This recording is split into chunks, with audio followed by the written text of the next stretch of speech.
Her best behavior is still questionable. Yes. Don't we know it? Can I hit him? Sure. Who, him? No, you. No, I told Rob that I was going to put my happy face on and just get back to work. That's what I told him earlier.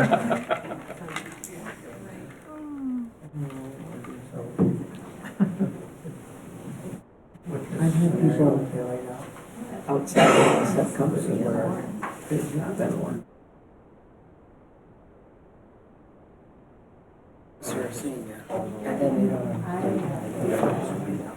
Okay, I think we are going to start the meeting. We're going to stand and say the pledge. And pledge allegiance to the flag of the United States of America and to the republic for which it stands, one nation, under God, indivisible, with liberty and justice.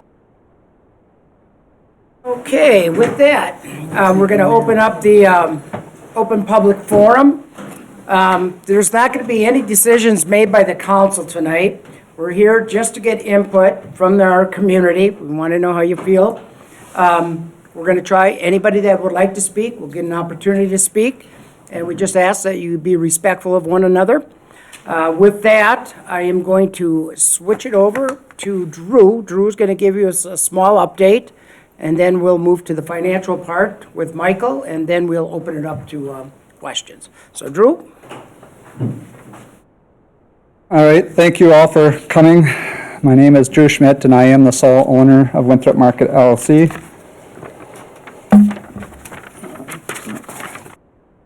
Little presentation here that we'll talk about how Winthrop Market got started, some facts about Winthrop Market, and what is Winthrop Market asking, and why we are asking that.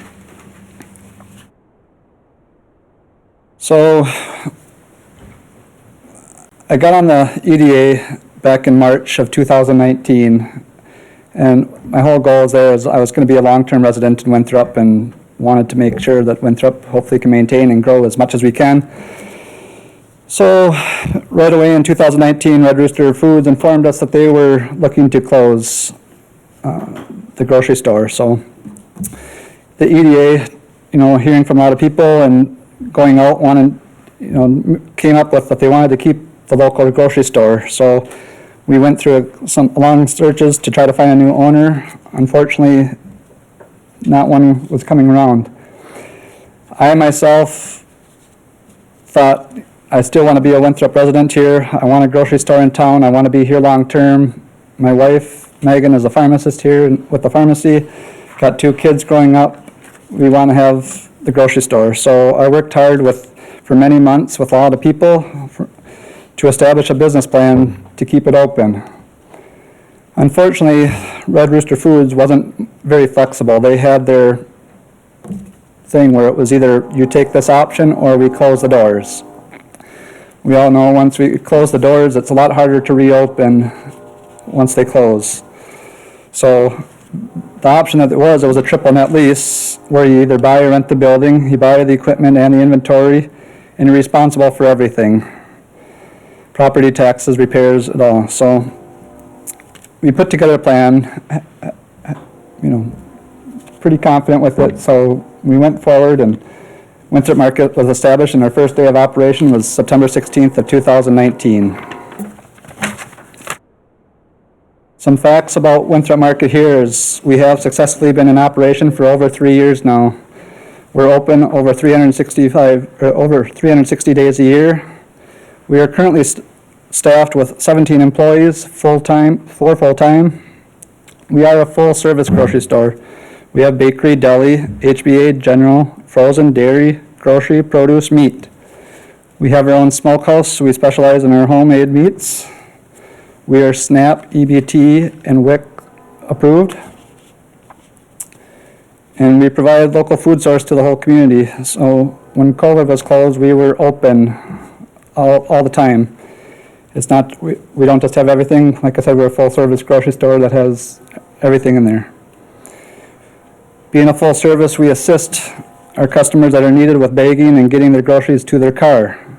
We even deliver to many community residents and businesses.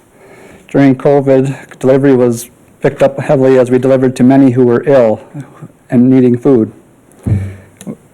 We also deliver softener salt to residents that aren't able to come in. It's not only just delivering it to their house, but it's also getting it down by their softener salt, sometimes even putting it in their water softener.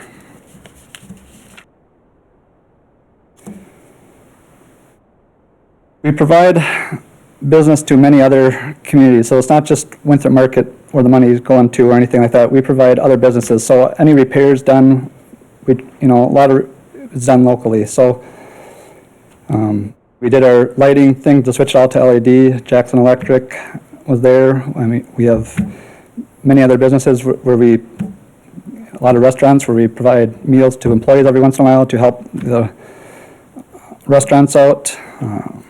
And there's a lot more. We provide job opportunities for kids as young as 14 years old.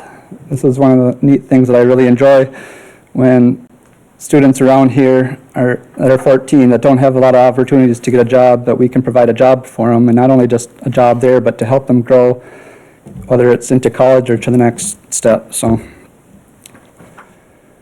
we are thankful to service and support the City of Winthrop, Winthrop Chamber, GFW, and many other community business events. I didn't want to list them all, I didn't want to exclude any, but those are talking about Farm City Fun Fest, Christmas in the Country, all the business appreciation, UFC, everything like that. Community Thanksgiving dinners and Christmas dinners as well. So, and we are also thankful and service and support all our local community residents here. So, and we also bring people into Winthrop from outside of Winthrop. So,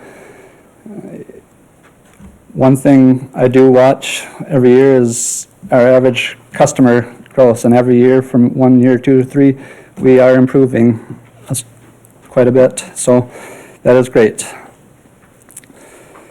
The truth is the more people that support the store, the better the store will get. The fresher the produce will be, the more inventory we can get. Some people say we don't have all the inventory. Well, we are able to source products that we sometimes don't have, if you ask. And another big thing is that I don't have on here, but we also do a lot with the food shelf to providing. Last year we did over 4,000 pounds of food that wasn't wasted to go to the food shelf to help feed them.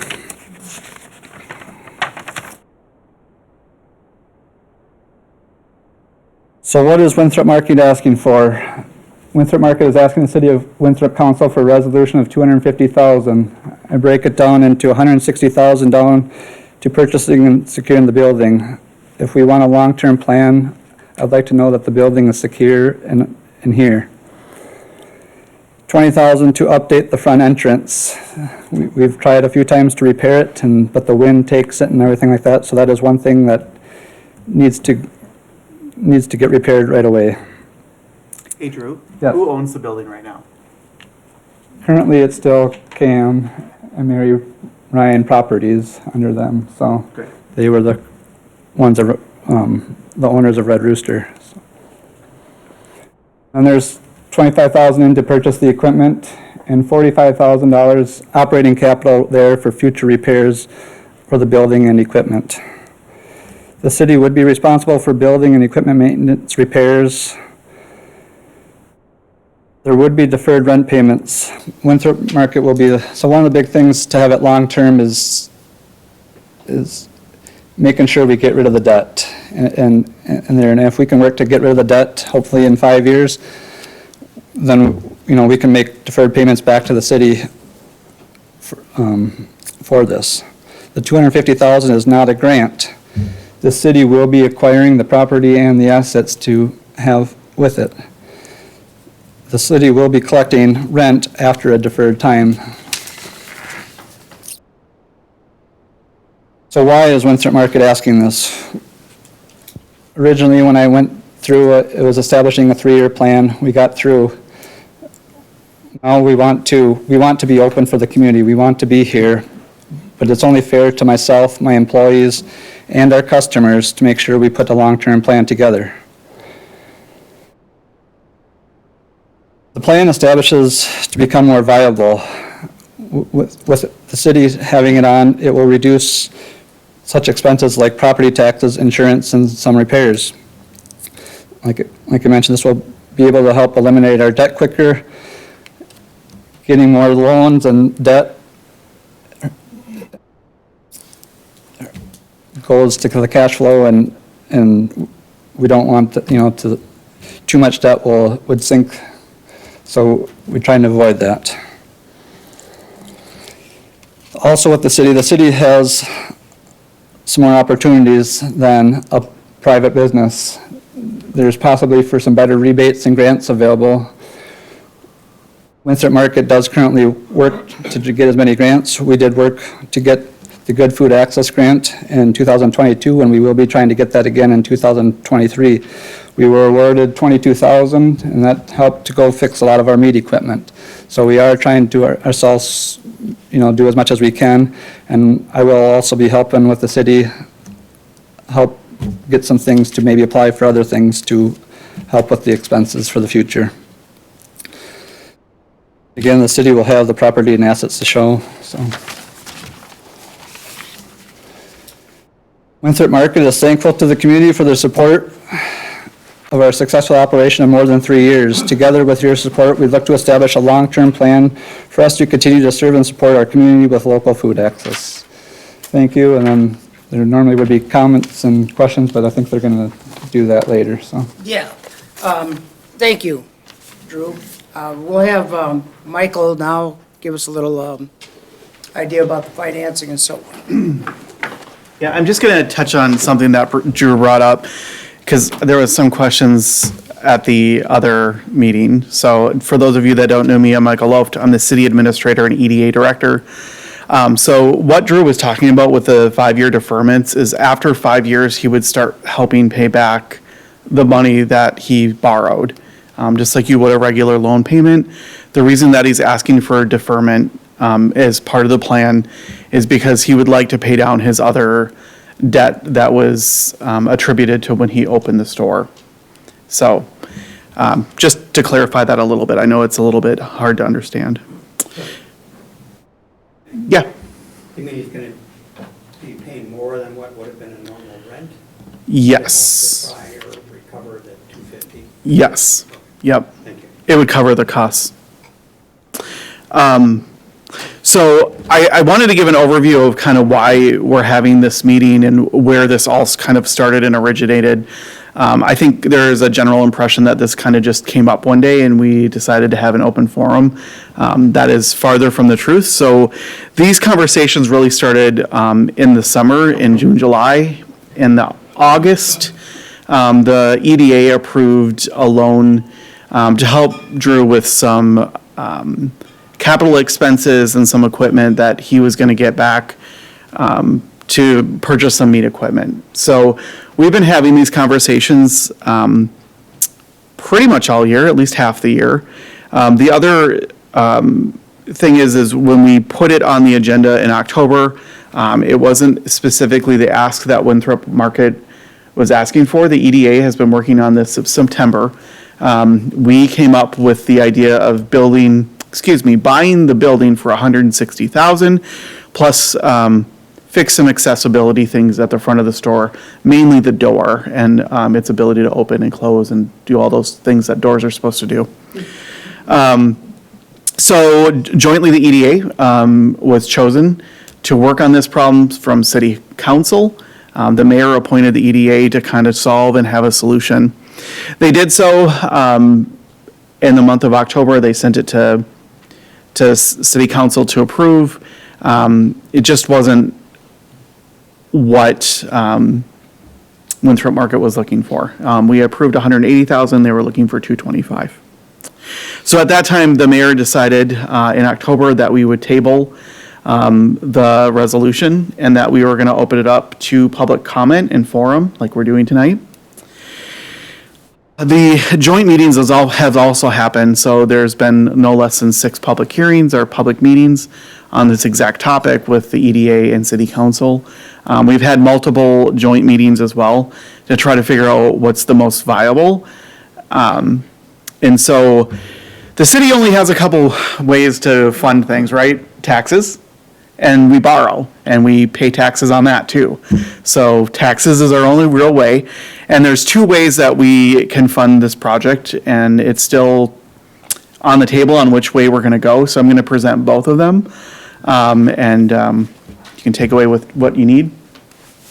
So we have a general fund, just like everyone here probably has a savings account, or a rainy day fund. The city has a rainy day fund for, things that happen within the city, right? Most of those funds are appropriated, meaning they're appropriated to things that we have been saving for or things that we know are gonna be an expense in the future. So for instance, every 4 to 5 years, we get a new police car. Well, that's saved for. We have a savings account for that. So the idea would be that we pull $250,000 out of our reserve fund. That reserve fund would have to be replaced. So I don't want you to think that it's like, we take it out and then never have to pay it back. We'd still have to pay it back because that's appropriated to something in the city, right? Whether it's new windows or a new car or whatever it's appropriated to, that money needs to be accounted for. There's a couple things that we'll have to remember also is that the revenue that $250,000 off interest generates to the city would also have to be replaced. So if we did a template, 5 to 10 year payback or a 25-year payback, it would really depend. But the tax implications are a little bit less. Right now, on our current tax scale, it would be a little bit less than 1% increase to your levy. The other way we can raise funds, obviously, is to bond, which is the most common way. Bond is just another fancy municipal word for we're going to take out a loan. So when we bond, obviously, there's a lot of costs associated with it. $250,000, we'd have about $14,000, $10,000 to $14,000 in attributed costs just to take out the bond. We pay a lawyer, we pay the bond agent, we pay a lot of people to go research it, and that has to be included in on it. So if we took out a $250,000 bond, what would that do to your taxes each year? Well, we'd have to pay about $17,000 a year to pay off the bond. That would raise your taxes about 8.9%. That's the tax impact. Yeah, clarify that a little more. It wouldn't, Yep, it would- so on top of whatever the increase. on top of whatever we already levied. So right now, we are at a 4.9% levy this last year. It'd be 4.9 plus the 8.9. So whatever that might entail, I don't know what the levy is next year because we're not even done that. So it would just depend. But the tax increase would be substantial. So about every $10,000, it's about a 5% increase right now on our taxes. So I think that's really important to know, but those are the two tax implications that will happen. We have to pay for it somehow, and that's through taxation. That's really the only revenue stream that we have as a city. So I want to make sure I understood that correctly, if I may. Yeah. So our tax could go up by 8.9%. If we did the bond, it would go up significantly. And 6.7 without the bond. Yes. Yep. Okay, so it's already planned to go up 6 point. No, that was actually, this is this year's number. So our tax levy this year was 854,000. Actually, it was less than that because we cut $25,000 off. So our tax increase would have been 4.9% this year. So it'd be on top of that. The columns this year and next year? Yeah, it's actually this year and with the actual added debt. So So in reality, it's not your whole taxes, it's just the city's part. just the city We have the portion. school and we have the county. Yeah, that's So not it's us. Like you're gonna have 8.9% on the bottom line of your taxes. Correct. It's just the city portion. Yep, Just the city portion would go up 8.9% with the bond? correct, Because of the bond. because of the bond. Yeah. I just want to make that clear in my mind, that 8.9% includes the 4.9%? It includes the 4.9. Okay, so it would go up roughly another 4%, Yes. what you're saying. So the incremental impact of this bond, is it 4 or is it 8? It's 4, a total of 8. But it will depend. See, it's just a percentage. Every year, that tax levy is going to change. Next year, we could contract with our police department with another town and they could pay some of that, so that'll go down, which would cause the tax levy to go down. But this is still going to have a financial impact. Yeah, the percentages I hate using. It's dollar amounts that you want to use. Well, then it also depends on the evaluation of your home that the county assigns. Oh, we're going to get into that. Yeah, I mean, Well, we can set the levy, and if they have valuation of 0 in your house, then it doesn't affect you. Then it doesn't If they've affect got you, it but if twice they- what you think your value is, then it's gonna incrementally increase that number. like I don't live in the city because I live outside. So what impact is just due to this bond if they were to? It'll go up the $17,000 every single year. So that is what we would be responsible for.